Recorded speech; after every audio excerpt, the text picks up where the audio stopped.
स्वतःचं मस्तक कापून जगाला जगवणारी देवी तुम्ही पाहिली आहे का? ही आहे छिन्नमस्ता देवी। ही कथा आहे दशमहाविद्यामधील 6व्या देवीची।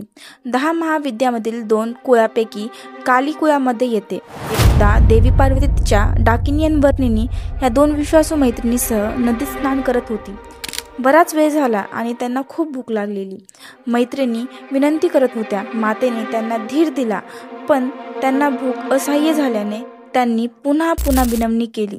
आपल्या लेकराची ही अवस्था पाहून त्या कनवाळू मातेला आपले वचन पूर्ण करायचे होते।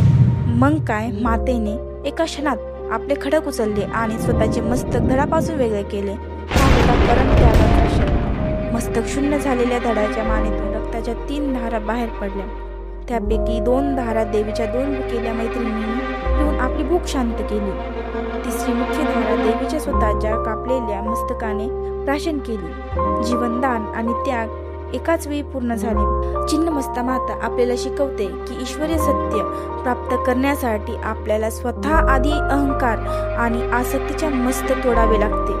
त्यागातूनच खऱ्या ज्ञानाचा जन्म होतो।